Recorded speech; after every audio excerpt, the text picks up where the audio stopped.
키워드로 알아보는 이슈, 다양한 시각으로 보는 뉴스 읽기. 본격 수다 버라이어티 투데이 잡스 3.0. 안녕하세요, 이현경입니다. 네, 안녕하세요, 이덕신입니다. 한 항공사에서 여론조사를 했는데요. 네. 연휴에 뭐 할 거냐라는 질문에 대해서 응답자의 절반인 10명에서 그러니까 10명 중에서 5명 이상이 여행을 간다. 라고 했답니다. 네, 그럼 나머지는 여행을 안 가시네요. 저는 이 여행을 어떻게 생각했냐면 우리 사랑하는 부모님께 여행을 간다가 아닐까? 아니겠죠? 글쎄요. 지하철 타고 가는 여행이면 그렇게 갈 수도 있고 네. 그러니까 귀성길, 귀향길 하시는 분들도 있으시기는 하지만 또 가까운 데 사시는 분들도 있으니까. 네. 근데 그 중에서도 41%는 국내 여행, 네. 9%는 해외여행을 준비하고 있다고 합니다. 부모님이 해외에 계신가 봅니다.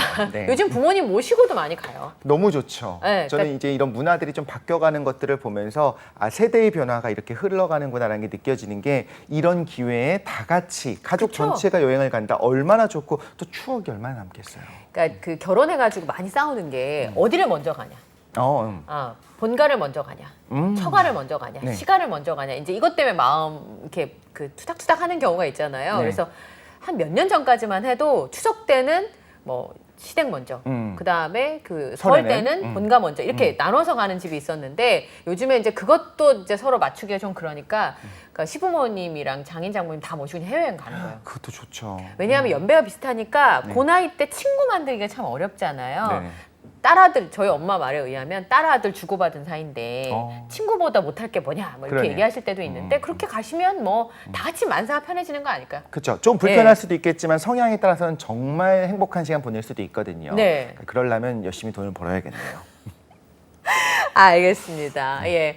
투데이 잡스 3.0 오늘은요, 컨텐츠에 대한 이야기를 좀 나눠볼 텐데요. 근데 사실 컨텐츠라고 하는 게 삶의 이렇게 일부분을 갖다 놓은 퍼즐이잖아요. 네. 그래서 오늘도 인간관계에 대한 생각들이나 앞으로 자기 개발과 관련된 부분이 있으시다면 그 1인 2역을 하는, N잡을 하는 네. 이야기가 오늘 준비되어 있으니까 네. 뉴스는 문화다 함께 해주시기 바랍니다. 네, 8월 26일 금요일 투데이 잡스 3.0 네, 빅데이터는 알고 있다로 시작하겠습니다. 바로 한번 만나보시죠.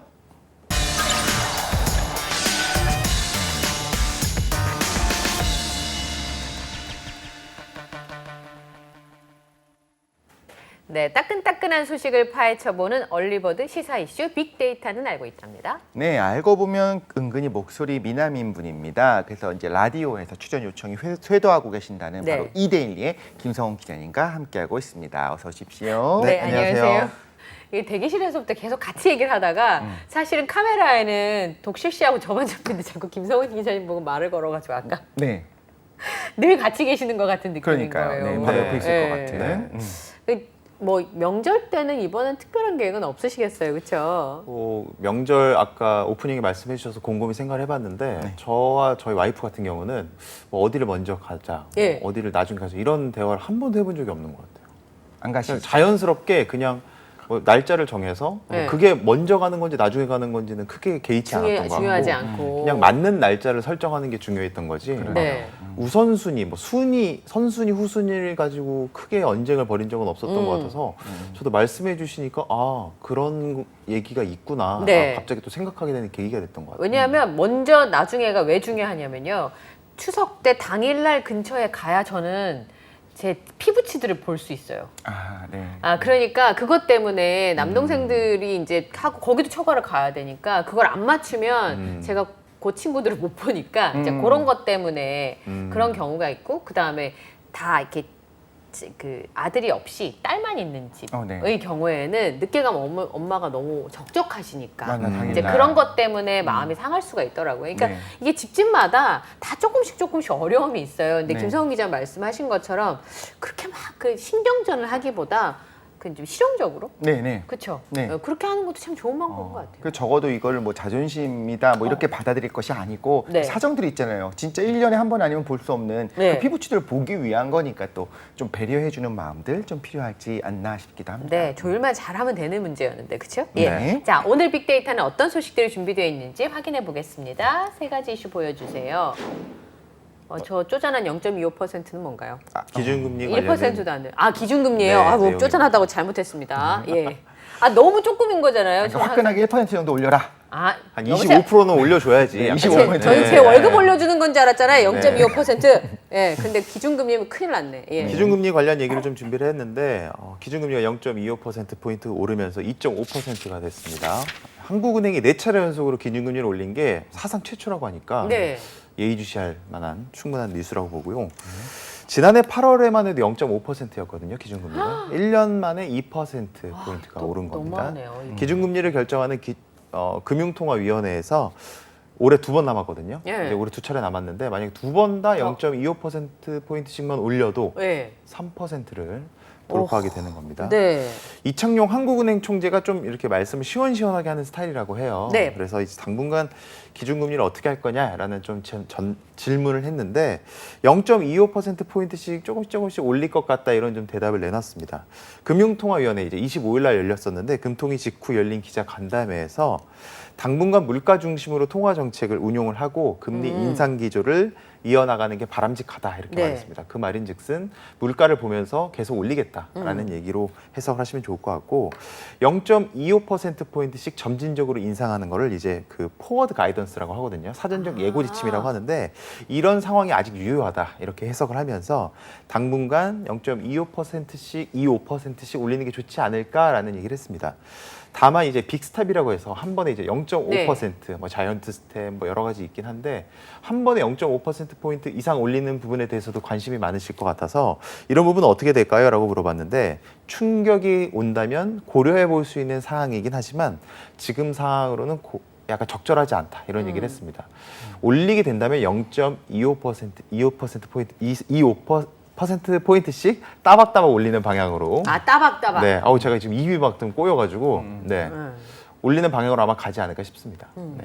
한국은행 총재들의 그 가져야 할 덕목 중에 하나가 말을 아끼는 거라고 네. 하더라고요. 왜냐 한마디를 하면 너무 일파만파 경제에 영향이 크기 때문인데 이전에 한국은행 총재들에 비하면 이창용 한국은행 총재는 좀 분명하게 네. 제가 들어도 올린다는 거구나, 내린다는 거구나 알 수 있도록 좀 분명하게 이야기하는 편인 것 같아요. 제가 그냥 느낌상. 네. 근데 0.5%포인트 올릴 가능성이 전혀 없다라고 말할 수는 없지만 지금 상황에서는 0.25%포인트씩 올리는 방향을 이제 네. 좀 확정적인 것처럼. 그렇죠. 그러니까 뭐라 그럴까요? 좀 그게 더 유력한 네. 것으로 이야기를 한 거죠. 네, 예. 그렇게 딱 해주시는 게 좋은 것 같은 게 이제 말씀하신 것처럼 숫자를 너무 붙이게 되면 뭐 올리지 아니할 이유가 없다고 할 수 없다. 고려치 뭐 이런 아니할 식으로 수는 하면. 없지만 그렇죠? 뭐 이런 무슨 얘기인 거지? 그렇죠. 예. 네. 이런 부분들을 어차피 결국엔 해석을 해야 되는 거라면 네. 깔끔하게 이게 어떻게 보면 내가 알 수 없는 부분에 대해서 책임지기 어렵다라고 하는 것들을 드러내는 건데 네.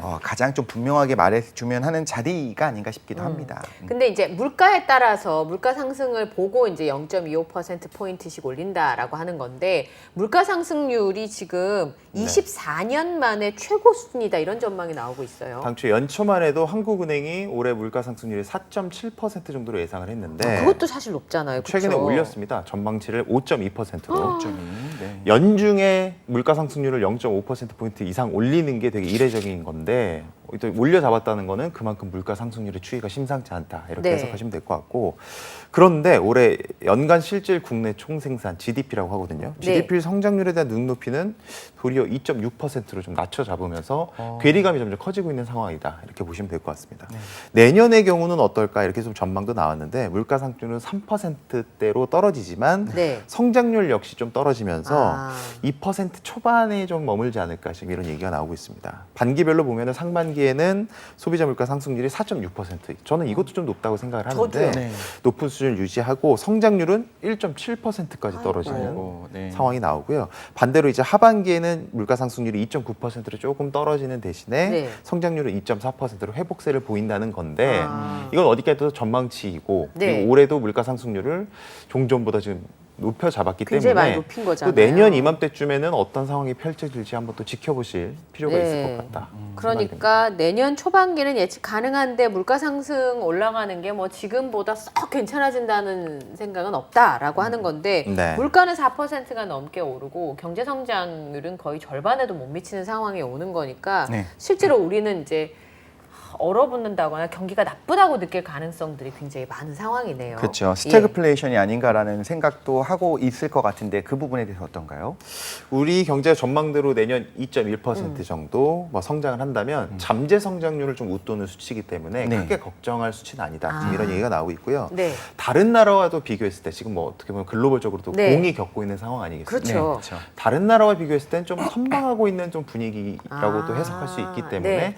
아주 크게 우려할 수준은 아니다. 뭐 지금 이런 얘기가 나오고 있습니다. 네. 너무 공포심을 갖지 말자는 네. 말씀인 것 같아요. 이런 경제 이야기가 나오면 저는 과거에는 정말 무슨 말인지 잘 못 알아들었는데 네. 투데이 잡스 같이 진행을 하면서 목요일마다 진행되는 그 김현우 소장님이 하는 네. 그 경제 코너를 네. 들으면서 이제 귀에 쏙쏙 와서 네. 이해가 가기 시작했습니다. 그래서 좀 공부하고 싶은 분들이 있으면 목요일 날 있었던 그 이야기들에 대해서 정주행을 좀 하시는 거를 진심으로 제가 추천을 좀 드립니다. 네, 알겠습니다. 너무 MC 역할에 충실한 우리 이덕실 씨. 좀 네. 진심입니다. 아, 진심이십니까? 네. 두 번째 키워드 볼게요. 이건 진짜 할 얘기가 많을 것 같은데. 네, 새마을금고. 새마을금고? 새마을금고. 네, 새마을금고 관련된 이슈가 좀 최근에 많이 일어나서 네. 일단 좀 간략하게 좀 설명을 드리고 시작을 하겠습니다.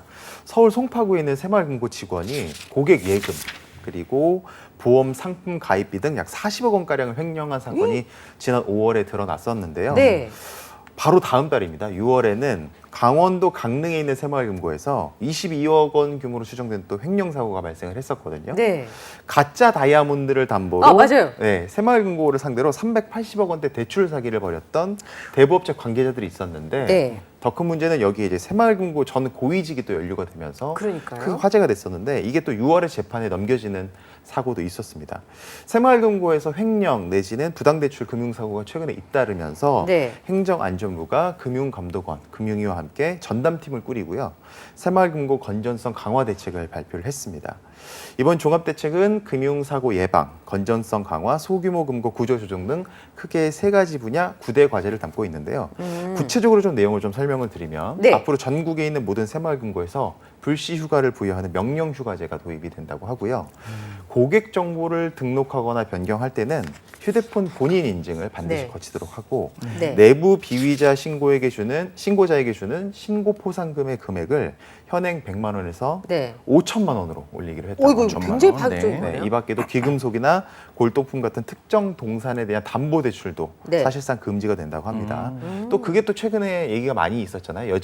여직원에게 이제 밥을 그러니까요. 만들게 했던 요즘에 그런 게 밥 있었는데, 시키는 데가 있나요? 네, 여직원에게만 이제 특정 업무와 관련이 없는 뭐 밥짓기라던가 빨래 같은 성차별적 갑질과 같은 행위에 대해서는 엄중히 좀 문책하기로 하고 관련 뭐 대응을 더 강화해 나가기로 했습니다. 행안부는 이번 종합대책을 두고 앞선 사고의 구조적 재발 방지 여건을 만드는 근본적인 개선 대책이 될 것이라면서 좀 부연 설명을 하기도 했습니다. 네. 어쨌든 지금 말씀하신 것처럼 전담팀이 새로운 안을 만들어서 시행하고 감독한다라고 하는 부분인 건데 새마을금고가 하고 있는 역할들이 있어요. 네. 지역의 경제에 이바지하는 역할들도 있고 특히나 이제 그 자영업자분들이 많이 이용하시는 금융기관이기 때문에 네. 그분들에게 좋은 영향을 준 것도 있었는데요. 네. 혹시 이런 부분에 있어서 근본적인 뭐 이렇게 사실 새마을금고는 금고마다 이사장이 다 다르고 하는 그런 부분들 때문에 생기는 문제는 아닌 것인지 네. 내부 감시는 가능한 것인지 또 뭐 전산망은 잘 구축이 되어 있는지 이런 부분들도 꼼꼼하게 챙겨봐야겠습니다. 뭐 협동조합이라든가 어떤 새마을금고라든가 이런 금융기관에서 횡령 사건이 종종 있었고 저희도 몇 번이나 언급을 했었던 것 같아요. 그런데 제가 이런 일이 왜 일어날까 고민을 하다 보니까 네. 딱 영화가 생각이 났어요. 은행 강도가 나오는 서양 영화들을 보면 이제는 클리셰 같이 뭐라고 대사들이 나오냐면 영웅이 되려고 하지 마라. 난 당신들의 돈을 털러 온 게 아니다. 이거는 보험이 알아서 처리를 해줄 거다. 은행 강도를 당하더라도 보험이 그래요? 처리해 주니까 걱정하지 말고 저항하지 말고 영웅 되려고 하지 말고 순순히 말을 들어라 그러면서 막 공중에 총을 쏘고 이런 장면들이 나와요. 이 안에 이제 담겨 있는 게 뭐냐면 영웅이 되려고 할 필요가 없는 것이 너희들은 직원일 뿐이잖아. 그리고 여기 있는 손님들 있잖아요. 손님들 당신들 지갑에서 돈 털어가는 거 아니니까 그냥 가만히만 있으면 안 다친다 이거죠? 네, 다치지도 않고 당신들 재산을 건드리는 건 아니고 보험이 처리한 거다. 횡령을 볼 때 그런 생각을 했어요. 그런 마음이 있지 않았을까. 내가 어떤 A라고 하는 고객의 돈을 빼는 게 아니니까 사실 심리적으로 있어요. 물론 잘못하는 거지만 그 횡령에 직접적인 피해자는 없지 않나라는 생각을 하는 것 같아요. 근데 다르게 말하자면 횡령하는 직원들은 은행 강도랑 똑같은 행동을 하는 겁니다. 그죠? 제가 그 횡령이 요즘 너무 많아가지고 왜 저렇게 큰 금액을 겁도 없이? 네. 라고 생각을 했었는데 그분이 그러시더라고요. 그거는 잠깐 가져다가 쓰고 요즘 가상화폐나 이런 걸로 굉장히 수익률이 좋았기 때문에 네. 채워 넣으면 된다고 생각해요. 맨디 쌤이 그런 얘기 하셨던 것 같아요. 네, 그러니까 채워 넣으면 되니까 걱정 안 해도 된다. 네네. 그러니까 그런 마음인 건데 참 그런 생각 자체가 사실 어떻게 보면은 이해가 간다의 개념이 아니라 오히려 은행 강도랑 똑같은 생각이다 이렇게 그렇죠. 생각하면서 예. 조금 더 좀 잘 보완을 해야 되지 않나. 사실 이거 시스템적인 보완도 필요하지 않겠습니까, 기자님? 네. 네. 한편으로는 좀 너무 자기한테 관대한 생각이 아닌가라는 그쵸. 생각이 자기한테 관대한 생각. 그런 생각을 하시는 것 자체가 왜냐하면 거액을 몰래 빌렸다가 채워 넣어야지 하는 거는 너무 내로남불적인 그렇죠. 발상이 아닌가라는 생각이 그렇죠. 들고 네. 이 새마을금고 뭐 횡령 갑질 이게 비단 뭐 특정 기관에서 빚어지는 문제라기보다는 좀 어떻게 보면 좀 확대해서 생각해 볼 필요도 있는 것 같고 네. 맞습니다. 네. 저희가 모든 업종에 종사할 수는 없다 보니까 그렇죠. 그 뭐 업체나 기업이 가지고 있는 또 오래된 관행이라든가 관습 같은 게 또 아직까지 남아 있는 경우가 적지 않거든요. 네. 그렇죠. 그런 부분을 봤을 때 좀 이런 뭐 대책이 발표됐다고 말씀도 드렸습니다만 이번 기회로 좀 각 기업들마다 아니면 각 집단들마다 좀 자성의 목소리를 낸다거나 아니면은 조금 더 오래된 틀이나 관습 등을 이번 기회를 통해서 좀 새롭게 개선하는 것도 네. 나쁘지 않은 것 같습니다. 그러니까 말씀하신 것처럼 고인물이어서 그럴 수 있어요. 네. 그러니까 지점 간의 이동이 잦거나 네. 아니면 사람들이 계속 많이 바뀌는 경우에는 사실은 조금씩은 새로운 사람들이 들어오기 때문에 맞아요. 어떤 네. 이런 관행이 자리 잡기가 좀 어려운데 새마을금고 구조상 이렇게 많은 인적인 교류가 있는 것은 아닌 걸로 저는 알고 있어서 혹시 네. 거기서 문제가 생기는 건 아닌지 예 작은 한번- 사회마다 생기는 문제들 그게 예. 여기 드러난다는 거죠. 네. 마지막 키워드는요. 기자님 죄송한데 저런 얘기 처음 들어보고 조용한 사직. 저도 처음 들어봅니다. 네, 저도 처음 들어봐서 이번 기회를 통해서 우리 3명 그리고 시청자 여러분들께도 다 알려드리면 좋을 것 그렇죠. 같아서 저 알 것 준비해봤습니다. 같아요. 근데 막 드라마 같은 거 보면 네. 사직서 항상 쓰고 다니다가 정말 힘들어서 너무 화가 나면 사직하겠습니다 이렇게 하지 않고 조용히 네. 사직하겠습니다 이렇게 얘기하는 걸 말하는 걸까요? 이건 딩동댕이요, 22년 전 딱 아이디어인 것 같아요. 딩동댕이. 2000년대 초반. 네. 딩동댕이요 땡이요. 네, 밀레니엄 시대가 막 나왔을 때 생각했던 네. 조용한 사직은 딱 요런 사직이었고. 땡이에요? 땡이군요. 네, 땡입니다. 완전 땡이에요. 네. 근데 아마 모두가 충분히 한 번쯤은 생각해 봤을 법한 얘기가 이렇게 또 단어화돼서 아, 네. 이번 기회를 통해서 한번 또 알려드리려고 가지고 왔는데 네. 소셜미디어, SNS를 통해서 조용한 사직이라는 신조어가 급속도로 청년 세대를 중심으로 급속도로 퍼져나가고 있다고 합니다. 오. 급속도로 퍼져나가고 있다는 거는 그만큼 공감을 불러일으키고 그쵸. 있다 이렇게 해석하시면 될 것 같은데 직역하면 이제 영어로 하면 quiet quitting이라고 하는데요. 네. 직역하면 직장을 그만둔다라는 뜻이지만 실제로는 직장에서 최소한의 일만 한다라는 의미로 지금 담고 있다고 합니다.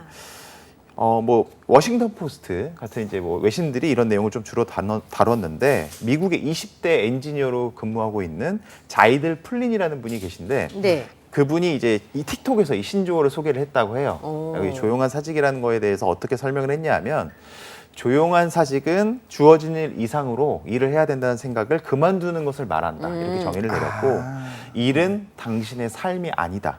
당신의 가치는 당신이 하는 일의 결과물로 정의되지 않는다. 이렇게 또 부연 설명하기도 했습니다. 맞는 말씀이네요. 전문가들은 이런 상황을 좀 어떻게 보고 있느냐 해가 보니까 기업들이 직장을 대하는 MZ세대의 태도의 변화를 유심히 관찰해야 되고 네. 경영 전략에 이를 또 수용하거나 적극적으로 또 담을 필요가 있다. 이런 아. 얘기가 또 나오고 있습니다. 예. 그러니까 저희는 입금한 만큼만 일한다. 그래서로 입금한 그 이상을 하면 늘 그래야 되기 때문에 입금한 것만큼만 일한다. 뭐 이런 얘기를 하는데 그쵸. 지나치게 일로 본인들의 그 정체성, 값어치 그걸 인정받으려 하지 마라. 이런 얘기 아닐까 싶은데요. 네네. 예, 여러 가지 직종마다 생각이 다를 될 수 것 있을 것 같긴 해요. 네. 근데 저는 이런 얘기를 들었을 때 일반적으로 너무 맞다. 오히려 내가 말씀하신 대로라고 하면 입금받은 거 대비 네. 너무나 많은 일을 잘하게 되면 그거에 대한 부작용도 있습니다. 거봐 하니까 되잖아. 지난번에 했었잖아. 왜 이번엔 안 된다는 거야. 이렇게 해서 어떻게 보면 악순환으로 네. 일어날 수도 있는가 하면 반대로 이제 과학기술 쪽에서는 이번에 누리호부터 시작해서 네. 여러 가지 상황들을 보면 사실 그런 얘기가 듭니다. 예전에 맨해튼 프로젝트부터 시작해서 그 아폴로 계획, 이 모든 미국의 어떤 굵직굵직한 계획들이 있었을 때는 그 많은 돈들이 인건비에 많이 들어가요. 그렇지만 생각보다 그 인건비의 양이 그렇게 많지 않아요. 그분들이 돈을 목적으로 했으면 훨씬 더 많이 벌 수 있었던 그 최고의 과학자들이 받은 돈이 그렇게까지 많지 않아요. 우리 생각하는 것보다 많지 않아요. 네. 대신에 뭘 해주냐면 이런 국가적인 프로젝트를 성공리에 수행하면서 긍지와 자부심과 나의 결과물에 대한 것들을 어떤 보상으로 받을 수 있었잖아요. 역사의 이름이 남는 거고. 그런데 우리가 일반적인 직장에서 하는 일들이 긍지와 이런 자존감으로서 그게 낫지 않잖아요. 이 프로젝트를 성공시킨 사람은 누구다라고 하고 남지도 않고 생각보다 회사에 굉장히 충성하고 좋은 결과를 얻었을 때 좀 보상을 잘 안 해준 사례도 많았습니다. 이 부분에 대해서 적절한 보상과 어떤 포상금을 줘야 되는데 그렇지 않고 뭐 특허를 뺏는다든가 이런 사례들도 많았었고 그렇다면 사실 이제 회사 입장에서도 더 많은 것들을 요구하는 게 쉽지 않지 않나라는 네. 생각이 들기도 합니다. 저는 좋은 케이스는 아닌데 열심히 해서 성과를 냈어요. 네. 부하 직원이. 근데 그걸 홀랑 뺏어가는. 그러니까요. 저는 그 말하자면 사장님보다 그런 부장님이 더 미웠던 것 같아요. 저는 갑자기 그 드라마 미생이 생각이 나거든요. 미생이요? 미생에서 네. 그 종합 상사에서 네. 어마어마한 규모의 이제 프로젝트를 따냈는데 네. 이제 뭐 회식으로 이제 그거를 퉁친다든지. 삼겹살 먹고 끝내면서 이제 거기 한우도 아니고. 출연하셨던 배우분이 그 대사를 읊조리죠. 재미없네. 하고서 이제 횡령을 이제 일삼는 캐릭터로 변모하시는 그런 내용을 보면서 뭐 보상 체계에 대한 얘기가 사실은 또 빠질 수도 없는 부분이고 그럼요. 그리고 네. 이제 예전부터 국내 사회에서 나왔던 얘기기도 하지만 뭐 워라밸이라는 얘기도 있잖아요. 네. 좀 해외 사회에서 워라밸을 바라보는 또 신조어가 아닐까라는 생각도 좀 해봤습니다. 네. 그러니까 지금 말씀하신 거는 그냥 일을 조금 하겠다라고 하는 게 아니라 나를 번아웃 시키지 말라는 얘기인 것 같아요. 그렇죠. 네. 근데 그렇게 번아웃 될 때까지 일을 했음에도 불구하고 아무것도 보상받지 못했으니까 나는 이제 회사를 위해서 나를 소모시키지 않을 거야 라고 하는 건데 거기에 깔려진 마음을 누가 좀 알아줬으면 좋겠어요. 그게 아마 경영 전략이 아닐까. 네, 맞습니다. 예, 네. 충분히 보상해준다면 나도 그럴 용의가 있어. 였던 사람의 실망감에서 나온 얘기가 아닐까. 맞습니다. 예, 전 네. 그런 생각이 좀 드네요. 저희 예. 어떤 반응들도 마저 이게 오라라고 하는 건 그래 일하지 마 대충 이 말을 하는 것이 아니라 어떻게 보면 정당한 보상을 받는 거에 대해서 우리 사회적 분위기가 그렇게 흘러가면 좋겠다라고 네. 하는 거에 대한 아쉬움의 표현인 것 같습니다. 일을 시켰으면 충분한 보상을 하라. 네. 라는 뜻이죠. 예. 네. 자, 빅데이터는 알고 있다. 지금까지 이데일리 김서원 기자와 함께 이야기를 나눴어요. 오늘 말씀 고맙습니다. 네, 감사합니다. 네, 저희는 잠시 후 2부 뉴스는 네모다로 돌아오도록 하겠습니다.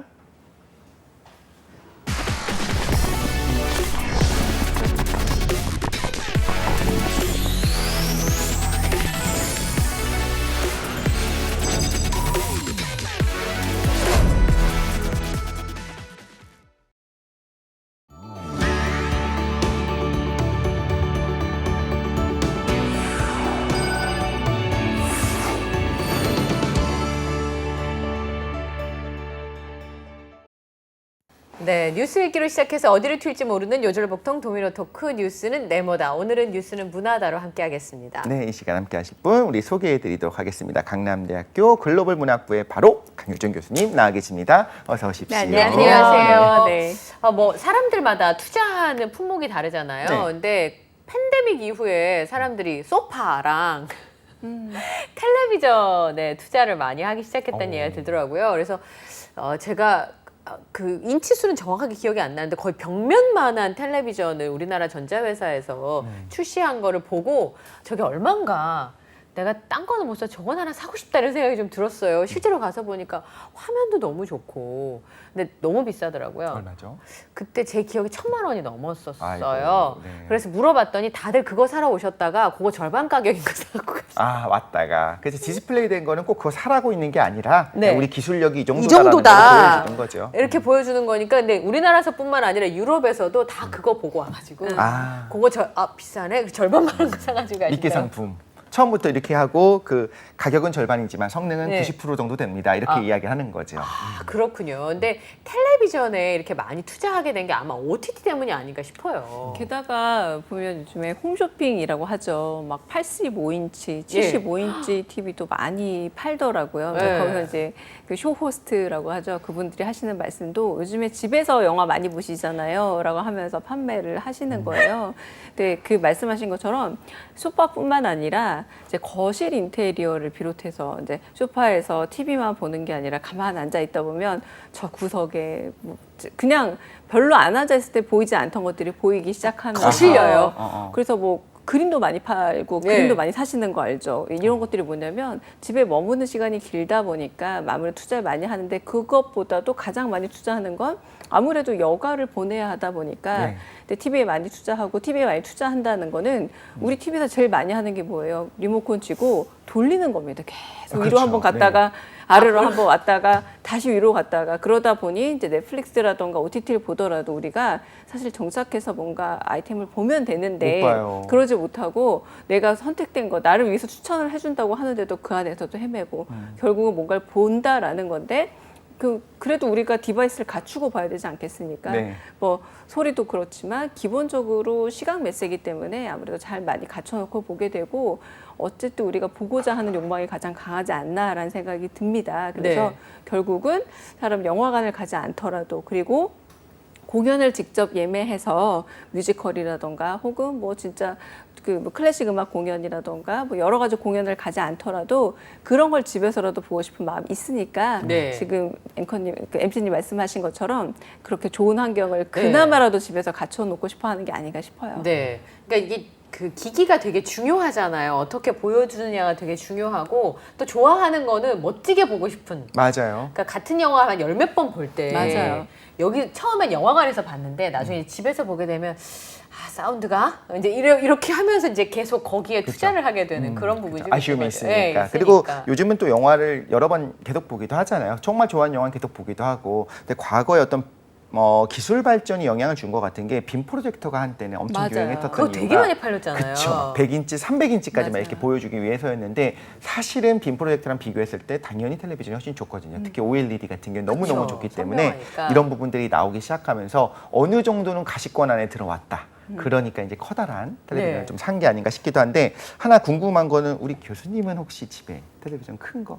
저는 75인치. 근데 아. 그 당시에 제가 마련할 때만 해도 과감한 투자를 했어요. 저는 약간 핑계를 대면서 나는 공부해야 나름 되니까. 그래도 영화를 업으로 보는 사람이니까 그래서 나름 이렇게 열심히 본다라고 생각해서 했는데 이제는 뭐 75인치 정도는 소위 말해 이렇게 시쳇말로 명함도 못 내미는 사이즈가 되더라고요. 그래서 그때 당시에 뭐 스마트 TV를 이제 구매도 하고 그래서 다행인 거는 그래서 그때 나름대로 투자를 했기 때문에 OTT를 보는데도 큰 무리가 그래, 없었고 맞아요. 소위 말해서 사운드도요. 뭐 유튜브를 비롯해서 이제 온라인 상태로 바뀌는 것도 큰 문제가 없어서 아마 그런데 그렇지 않았던 분들은 팬데믹 기간 동안 너무 답답하셨을 겁니다. 맞아요. 왜냐하면 TV만 보는 시대가 워낙 끝나다 맞아요. 보니까 뭐 9월 10일 날 에미상이 이제 치러지기도 하지만 그 에미라는 것 자체가 TV에 올려놓는 수신기를 의미하는 거잖아요. 과거에. 네. 그러니까 이 상 자체도 이제 곧 이름을 바꿔야 될지도 모르겠어요. 아, 그러니까 거기 오징어 게임 올라가지 않았나요? 그렇죠. 영상에? 이제 과거 텔레비전에 올려놓던 수신기로 이름이 시작이 됐지만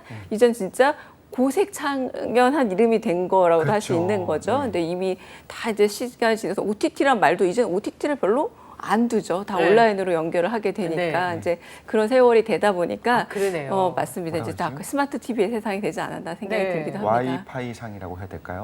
쉽지 않네요. 그건 독실 씨가 안정하셔도 될 것 같으니까요. 예. 오늘 주제 얘기를 좀 네, 좋습니다. 주제 얘기를 좀 네. 기술에 대한 우리가 이야기를 나눴지만 사실 영화 보기 전에 그리고 영화 본 후에 항상 그 영화에 관한 안팎에 내실 있는 이야기는 우리 뉴스는 문화다와 함께하기 때문에 정주행하신 분들 굉장히 많이 있습니다. 오늘의 네. 주제는 이정재 배우가 직접 연출을 해서 화제가 됐었던 영화 헌트죠, 헌트. 아, 정제된 이야기가 이정재 씨였어요? 그 생각 못했는데 지금 생각하니까 맞습니다. 제가 네. 이 정도로 언어의 유희를 즐깁니다. 네. 관객수 300만을 훌쩍 넘겼다고 합니다. 그래서 주변에 보신 분들도 관람평이 굉장히 좋았었는데 교수님 혹시 헌트 보셨습니까? 보셨어요? 아, 전 아직 못 봤어요. 네, 저는 뭐 2번 봤는데요. 그러니까 시사회도 봤고 네. 이제 재밌어서 이제 권하면서 한 번 더 봤는데 제가 두 번째 보면서 느낀 게 뭐냐면 연기가 참 좋다. 연기. 이 연기가 좋다는 게 두 주연 배우 연기가 좋다는 말을 넘어서서 연기 디렉팅이 좋더라고요. 그거 디렉팅이. 굉장히 소름 돋는 평인 것 같은데요. 그러니까 배우가 연출을 하다 보니까 배우로서 어떻게 연기를 해야 될지에 대한 지도가 좋았다. 그래서 중간중간 그 작은 배역들이 상당히 많이 나옵니다. 소위 말해서 품앗이를 해주는 네, 네. 카메오 배우들이 상당히 많이 나와요. 황정민, 박성우 네, 이런 분. 황정민 배우는 그래도 대사 분량이 좀 있어요. 그나마 좀 왜냐하면 이웅평으로 나오기 때문에 네. 뭐 내래 뭐 이렇게 뭐 라면 봉지를 봤더니 이렇게 꽤 긴 대사 우리가 과거에 알고 있었던 뭐 네. 소문으로 들었던 이런 대사들을 읊어야 하기 때문에 꽤 긴 대사가 있지만 뭐 주지훈 씨는 눈빛만 잠깐 쏘고 그냥 간다라던가 뭐 김남길 씨도 잠깐 총 한 번 쏘고 간다라던가 그래서 약간 소모적으로 흩어지기 아까운 주연급 배우들이 한꺼번에 등장했다 사라지는 씬조차도 그 눈빛 연기와 행동의 액션, 진짜 말 그대로 액션, 행위로 그 자리를 차지하고 사라지는데 와. 아 이거는 배우 출신의 감독이기 때문에 네. 저 자리를 허투루 낭비하지 않고 액션을 제대로 보여주는구나. 네. 그래서 제가 배우의 연기를 제대로 활용하는 감독들을 몇몇 그렇게 기억을 하고 있습니다만 이건 확실히 이정재 감독의 네. 장점이다라는 그런 생각이 어. 들었고요. 이건 앞으로도 이정재 감독한테 기대할 수 있는 면이다라는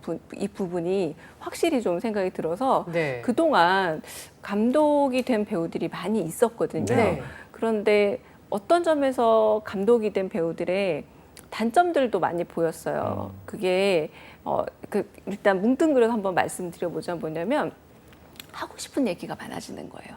내가 배우일 때는 다른 감독들이 하고 싶은 걸 나를 통해서 발산을 하다 보니 그렇죠. 내 얘기는 내가 못했다라는 아쉬움들이 있으셨나 봐요.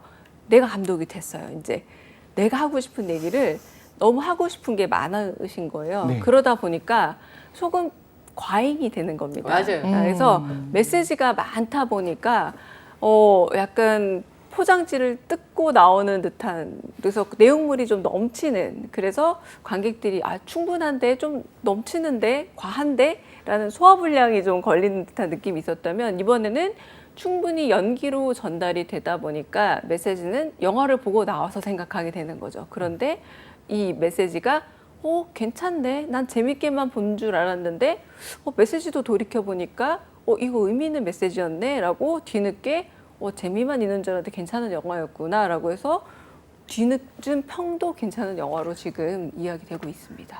제 가까운 지인이 헌트를 보고 첫 마디가 그거였어요. 이정재 씨가 감독했다 그랬는데 되게 재밌어. 이게 그 말이 맞아요. 그건 거죠. 감독을 배우가 하면 생각보다 소문난 잔치에 먹을 거 없다는 것처럼 그렇게 될 줄 알았는데 이정재 배우가 감독을 했는데도 재밌어라고 하는 말은 그런 편견이 깨지는 맞아요. 영화다. 네. 이런 얘기인 것 같아요. 근데 제가 저는 영화 업계를 잘 모르지만 그 영화는 감독의 예술이라고 누가 그러더라고요. 맞습니다. 네, 그래서 배우가 같은 배우인데 연기가 어떤 영화는 굉장히 좋고 네. 저런 영화도 할 수 있는 거야? 근데 어떤 연기는 아니 저 배우가 왜 저거밖에 못하지? 이럴 때가 있거든요. 맞아요. 그러면 배우가 만약에 감독을 하게 되면 장점도 있고 단점도 있을 것 같아요. 그게 조금 전에 말씀드린 단점 같은 경우는 이번에 내가 한번 잘해보겠다라고 하는 게 지나치면 네. 조금 그런 부분에서 과잉이 되는데요. 제가 실명을 이게 비평가 본능이에요. 실명을 자꾸 언급하게 되면 서운하실 수 있겠지만 가령 장점과 단점을 다 말씀드리는 의미에서 하정우 배우가 네. 괜찮은 영화를 만들었을 때와 그렇지 않은 영화를 만들었을 때가 있어요. 롤러코스터라는 데뷔작을 만들었습니다. 감독으로서. 네. 그때는 의외로 재밌네라는 평가를 받았어요. 왜냐하면 코미디 영화를 만들었거든요. 그래서 하정우 배우가 다양한 배우들을 동원해서 네. 일종의 상황극을 만든 겁니다. 비행기 안에서 이러지도 저러지도 못하는 그 밀폐된 상황 안에서 네. 배우들을 활용해서 뭔가 좀 상황을 만들었어요. 그런데 이번에는 작은 독립영화 수준이 아니라 좀 본격적으로 한번 영화를 해보자라고 하면서 위화라는 작가가 쓴 허상관 매열기를 가지고 와서 네. 허상관이라는 영화를 만들면서 굉장히 감정 과잉에 좀 심파, 아버지의 부성애가 넘치는 눈물이 막 넘치는 영화를 만들었는데 그럴 때 조심해야 될 게 관객이 먼저 울어야 되는데 감독이 먼저 눈물을 흘리는 모습을 보여주면 관객이 싸늘하게 식거든요. 근데 그때 그런 실수를 좀 범했었거든요. 그러니까 하정우 그 감독이 배우로서는 언제나 약간 시니컬해요. 잘 연기를 돌이켜 보면 러브픽션이라는 아, 그런 네. 로맨스 영화를 보더라도 좀 시시하다, 뭐 세상 좀 시시하다라는 식의 연기, 뭐 이렇게 약간 잘생긴 건달 같은 느낌. 그렇죠. 네. 뭔가 연기를 열심히 한다기보다 뭐 좀 대충 하는 것 같은데 뭔가 진심이 묻어나는 연기가 사실 화정우 감독 배우의 매력인데 너무 열심히 하다 보니까 오히려 그 매력이 반감된 게 영화에서 드러났거든요. 그러니까 이번에 이제 헌트를 좀 예시를 들자면 헌트 같은 그 영화에서는 이정재 씨가 자신이 영화를 보기도 하고 그리고 좋은 영화에 많이 출연을 했었습니다. 가령 우리가 이정재 씨 하면 기억에 남는 영화 2편 정도 말씀을 드리면 신세계. 네. 굉장히 잘 만든 웰메이드 장르 느와르 영화라고 하죠. 약간의 깡패들의 범죄 세계를 그린 그런 영화에도 출연을 했었고 그리고 또 관상. 네. 웰메이드 그 역사 영화인데 굉장히 사람의 깊은 마음속까지 들어갔다 나왔다 하는 악역을 하기도 했었고 그러면서 많은 감독들의 디렉팅을 옆에서 보기도 하고 그리고 장르적 문법을 좀 배운 것 같아요. 장르를 이렇게 다뤄야 되는구나. 그러니까 내가 하는 말을 내가 하고 싶은 말을 한다기보다 요런 영화는 요런 호흡으로 가야 되는구나를 배워서 헌트에서 그런 장르 문법을 잘 쓰고 있고요. 그리고 무엇보다 좋은 스태프를 엄청 모았습니다. 되게 중요한 한 100몇 명이 같이 움직이는 거라면서요. 맞습니다. 근데 이 좋은 스태프를 만드는 게 모으는 게 감독의 능력이에요. 이렇게 아까 말씀하신 그래요? 종합 예술이라는 게 예. 감독이 대단히 뛰어난 능력을 가지고 있어 내가 전두주의 한다기보다 이 사람의 여러 가지 그 아름의 능력, 내가 사람을 아는 능력과 네. 고르는 능력이 매우 중요한데 우리나라 최고의 편집 감독. 그래서 이 영화 보시면요, 제가 조금 전문가적으로 말씀드리면 편집 리듬이 매우 좋아요. 그래서 아주 매끈하게 연결이 되어 있고요. 그래서 긴장감이 떨어지기 전에 다음 장면이 딱 붙거든요. 네. 요게 김상범 그 듀오의 예. 그 편집이 되게 좋고요. 우리나라 최고의 촬영 감독이 붙었습니다. 어허. 김지훈 감독이 달콤한 인생 예. 촬영했던 그 감독이 붙어서 촬영이 굉장히 세련되고 리드미컬하고 심장 박동을 뛰게 하는 그러니까 네. 이 장르에 가장 적합한 감독을 선택한 거예요. 그러니까 우리나라 최고의 음악 감독 그리고 촬영 감독 그리고 의상 감독 이렇게 팀이 아주 좋았어요. 그렇게 하다 보니 그 예전에 되게 유명한 황정민 네. 배우의 말 숟가락을 잘 얹으면 되는 것처럼 이정재 감독은 잘 믿고 맡기고 최종적인 검수를 잘 해주고 격려를 잘하면 되는 건데 이렇게 모으는 게 능력이거든요. 네. 근데 아마 인덕도 있고 이정재 감독이 아마 과하게 압력을 가한다기보다 제가 예측하건데 잘 믿고 격려하고 잘 끌고 나가지 않았을까라는 예측을 하는데 네. 이제 아마 이제 배우가 연출을 하게 될 때 과거에 어떤 영화는 이런 소문이 돌기도 해요. 배우가 감독을 가르치더라. 네. 이런 싸웠던 소문이 얘기도 들었고 막. 그러다 네. 보면 싸운다더라. 네, 네. 맞아요. 그래서 감독이 입봉작인데 네. 초짜인데 그만두고 갔다더라. 네. 감독이 많이 들었어요. 이런 얘기들이 막 소문이 돌면 결국 나중에 그 배우가 편집도 다 했다더라. 막 이런 소문도 돌아요. 그 정도까지 가요. 네, 그 정도까지 가면은 뭐 그 영화에 대한 소문이 안 좋아지고 이렇게 되는데 결국은 아까 제가 방금 말했듯이 감독의 능력은 감독 예술인 게 다 맡아서 한다기보다 전체적인 조화를 만드는 능력이라고 본다면 아마도 이제 배우를 잘 존중하지만 지휘하는 능력까지도 감독의 능력이 들어가고 아마 이뽕 감독에게는 뭐 그런 모습도 부족하겠죠. 제가 한 가지 또 짚자면 여성 감독들이 힘든 이유도 거기 있다고 합니다. 우리나라를 비롯해서 전 세계에서 그 촬영 감독 같은 경우를 보통 이제 조명 감독과 많이 나누는데 미국 같은 경우는 이제 개퍼라고 부르거든요. 근데 이 개퍼가 생각보다 조명 기구 되게 무겁잖아요. 그렇죠. 그렇기 때문에 생각보다 이분들이 만약 파업하면 지금 우리 방송도 마찬가지지만 절대 안 돼요. 근데 이 여성 감독이 일을 할 때 또 여기서 딱 이렇게 만약에 저지를 한다. 그럼 영화가 안 되는 겁니다. 네. 그래서 거기서 조금씩 의견 마찰이 생기게 되면은 영화가 안 되는 경우가 많고, 그래서 초기 여성 감독들이 일할 때 현장 스태프와의 마찰 때문에 일이 또 잘 안 되기도 하는 경우도 많았다라고 하고 아이고, 해서요. 네. 이 감독과 스태프 사이에 또 마찰을 줄이는 것도 감독의 능력에 또 들어가는 것도 있고 해서요. 그러니까 감독이 되는 게 참 쉽지 않은 일인데 말하자면 배우가 감독이 되는 것도 그런 점에서 여러 가지로 단순히 시나리오를 잘 쓰는 것만으로 되는 건 아니다라고 말씀드릴 수 있을 것 같아요. 그러니까 미덕들이 있잖아요. 제가 들은 거에서 어떤 톱 배우들, 정말 우리나라 최고의 배우라고 하는 분들이 그런 얘기를 해요. 무슨 어떻게 보면 졸업 작품 같은 그런 작은 영화에 어떻게 출연을 하게 됐는데도 불구하고 사실 가르치고 싶은 것도 있고 본인이 계속 영화판에 있었는데 얼마나 보이겠어요. 그런데도 충실하게 자기 대사를 외우고 와갖고 정말 감독이 원하는 바를 물어보고 정말 충실하게 그걸 따라가더라. 역시 대배우는 다르다. 뭐 이런 이야기를 뒤에서 들었었던 것 같아요. 그래서 본인의 역할, 본인에게 주어진 거를 충실하게 따르는 게 어떻게 보면 이런 현대 산업에서의 분업 같은 개념이잖아요. 맞아요. 여기서 굉장히 중요하다 말씀하신 거죠. 네. 그 윤여정 선생님이 미나리 출연하셨을 때 그런 거잖아요. 그럼에도 불구하고 그 감독의 디렉팅을 받으려고 하는 거 네. 보니까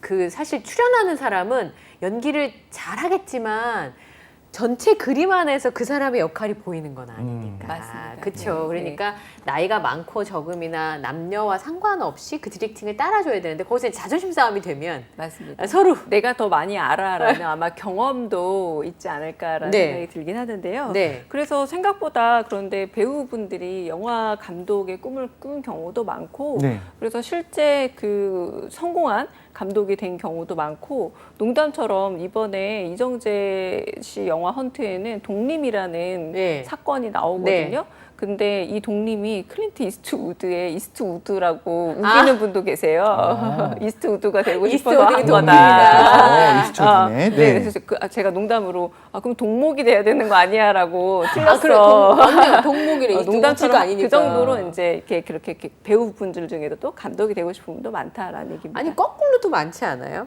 그 유명한 감독들 중에 꼭 자기 영화에 한 번씩은 등이든 앞이든 옆이든 지나가시는 맞아요. 히치콕 같은 배우는 네. 거의 모든 영화에 개를 끌고 자기의 인상을 하나씩은 남기곤 했었죠. 네. 우디 앨런 감독도 한 번씩은 맞습니다. 나왔었던 거. 네, 그러니까요. 근데 또 반대로 이렇게 연기를 가르치다 보면 연기를 보여주게 된다면서요, 감독이. 이렇게 갔으면 좋겠어 하면 실제로 이렇게 보여준다면서요. 맞아요. 네. 이제 그러다 보니까 감독이 연기를 아예 처음부터 하는 거. 유승환 감독도 그렇고 맞아요. 구교환 씨도 이제 그런 네. 케이스잖아요. 네네네. 그리고 조연철 씨도 그렇고 아예 처음부터 같이 하는. 그렇죠. 네. 그런 분들도 있죠. 그런 분들은 애당초 그러니까 콘티도 뭐 그리기도 하고 아무래도 자기가 구현하고 싶은, 재현하고 싶은 이미지를 가장 잘 알고 있기 때문에 그리고 어떤 표정이라던가 동선의 느낌까지 잘 알고 있으니까 표현하고 있긴 하지만 그래도 배우의 영역과 또 연출의 영역은 다르다 보니까 하긴 하지만 뭐 저는 재밌기로 따지자면 이제 주성치 같은 배우가 그렇죠. 그런 면에서는 최고 아닐까. 내가 구현하고 싶은 이미지와 맞아요. 내가 찍고 싶은 영화적 세계를 누구도 할 수 없으니까 내가 직접 네. 하겠다라고 예. 하는 소림축구 같은 그런 세계를 누가 주연도 맡고 연출도 하겠나 생각해 보면 거의 그쵸. 주성치가 최고 아닌가라는 생각이 들기도 해요. 네. 아까 주성치 영화는 좀 독특한 그 부분이 있는 것 같아요. 특히 이제 대한민국의 주 이독 씨부터 위쪽에 있는 맞아요. 남자분들은 맞아요. 주성치 영화에 열광하잖아요. 맞습니다. 네. 기다립니다. 네. 너무 독특한 세계가 있지 않아요? 그 너무 독특하고 그 만화적 세계를 만약에 사람이 실사로 옮긴다면 이 만화적 세계는 DC도 아니고 마블도 아니고 일본 만화 세계도 아닌 아니잖아요. 그냥 주성치만의 독자적 세계를 가지고 만약에 독자적 세계를 가진 사람들을 작가라고 부른다면 주성치야말로 나름의 독자적 세계를 갖는 거죠. 뭐 천리기 연기부터 시작해서 뭐 중국 문화만의 독자적 세계가 있는데 또 그것만에 또 매몰되는 것도 아니거든요. 그러니까 약간은 모든 것의 윤리 기준으로 본다면 다 좀 부적격해요. 사실 주성치의 네. 모든 컨텐츠를 보자면 뭐 소림축구에 나오는 것도 그렇고 네. 뭐 쿵우 허슬에 나오는 네. 뭐 돼지촌에서의 그런 모습들도 보면은 네.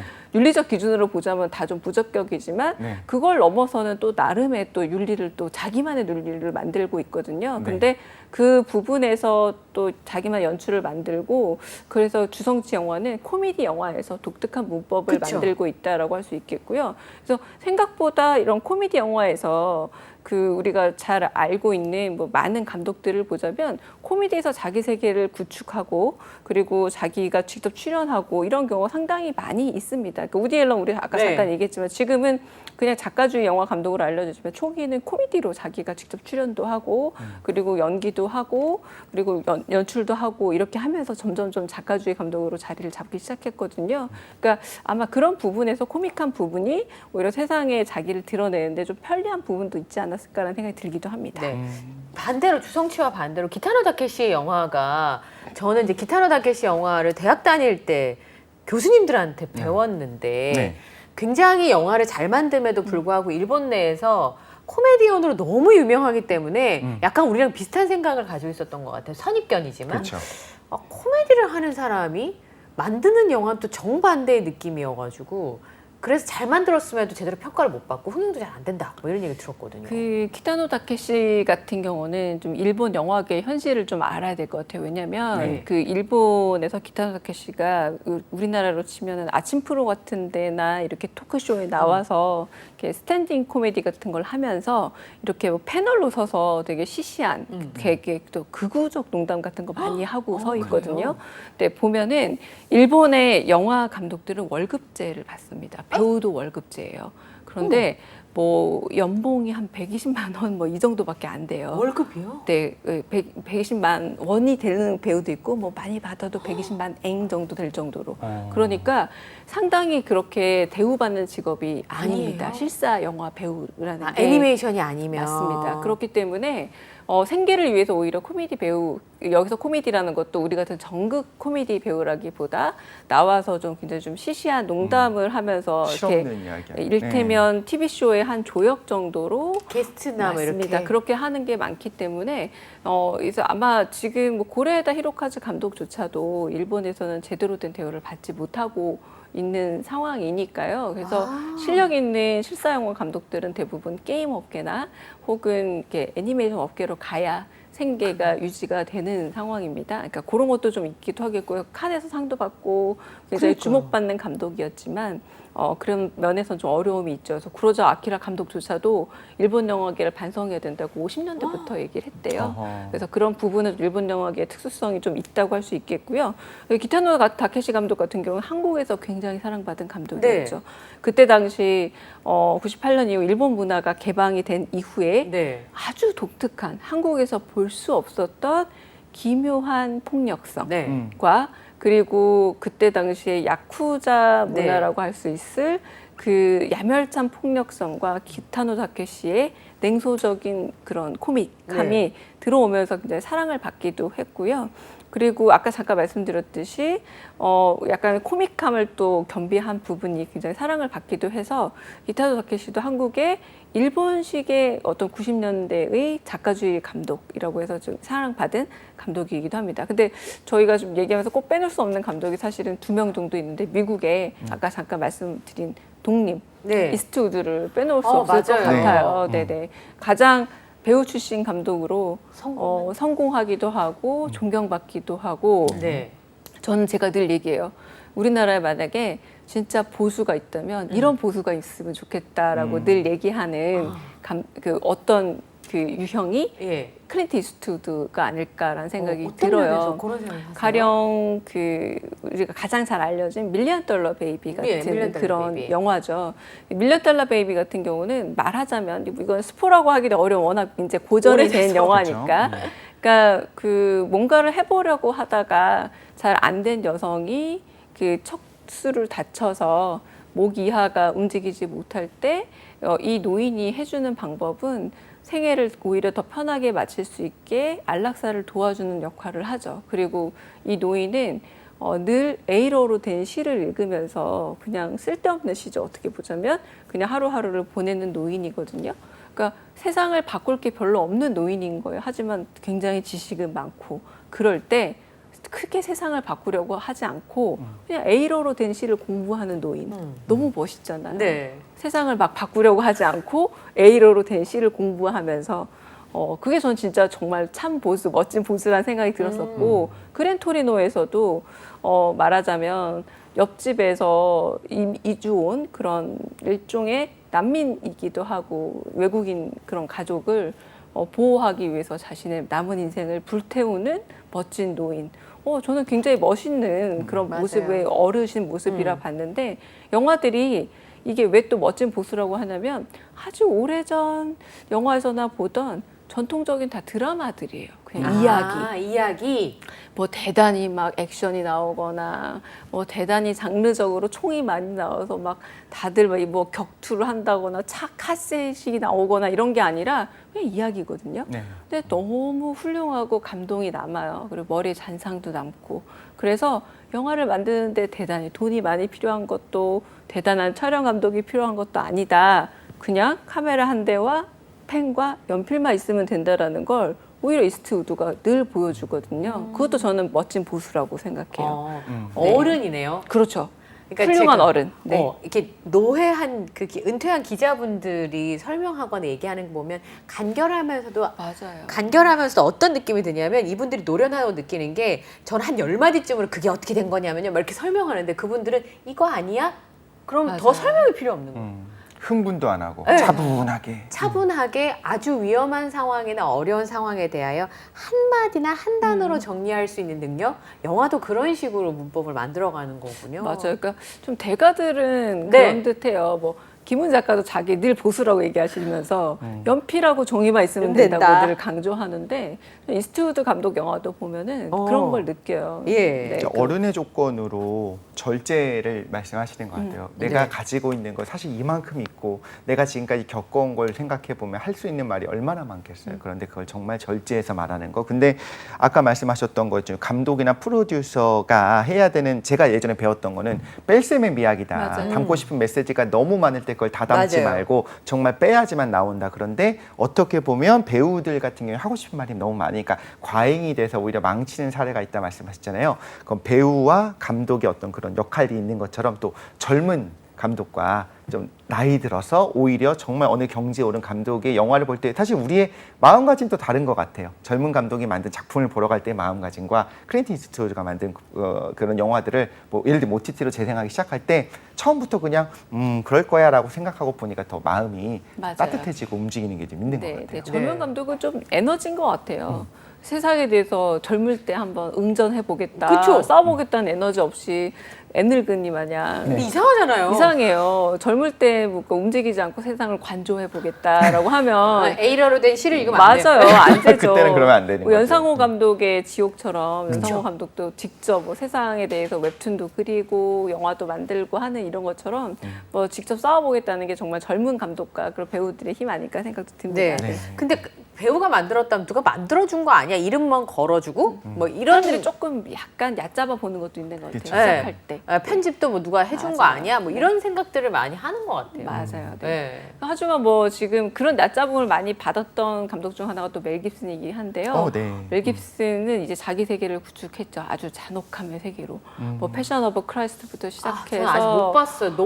맞아요. 너무 리얼리즘에 가깝다 그래서 네. 못 보겠더라고요. 헥사고지라던가 네. 이런 것들 헥사고지. 보면 막 전투 장면이라던가 뭐 고문 장면이라던가 이런 거를 그 분야에 있어서 거의 끝까지 이거 뭐 포르노그래피 아니야라 정도로 그러니까 네. 잔혹함의 외설의 끝이 아니라는 그 분야로 거의 끝까지 가서 이 정도면은 영화가 추구하는 어떤 리얼리티의 끝이다라고 인정을 받았으니까요. 네. 멜 깁슨도 이제는 처음에는 아니 뭐 약간 리세르 펀이나 찍던 흥행 배우가라는 네. 비아냥을 참 많이 받았던 배우인데 이제는 아무도 그를 그렇게 배우 출신 감독이다라고 얕잡아 보지 못하는 감독이 됐습니다. 믿고 네. 보죠. 그 헥소고지 같은 경우에는 그런 얘기도 있었던 것 같아요. 그러니까 불필요하다. 영화의 문법에서 맞아요. 이 정도까지 보여줄 필요가 맞아요. 없다라고 하기도 하는데 또 현실적으로 거기에 참여했었던 어떤 그런 용사들이 하는 말을 보면 실제는 더하다. 실제보다 네. 더하다. 네. 더한 거를 이렇게 절제해서 나타낸 거다 이렇게 얘기하는 걸 맞아요. 보면 적어도 이 감독이 흔히 말하는 것처럼 그냥 뭐 잔인한 걸 좋아하는 거야는 아니고 담고 싶은 메시지는 분명하니까 그래도 이제 평론가 분들이 볼 때 그래도 인정하는 맞습니다. 부분이 있는 거겠죠. 네. 네, 네. 그 방송을 이렇게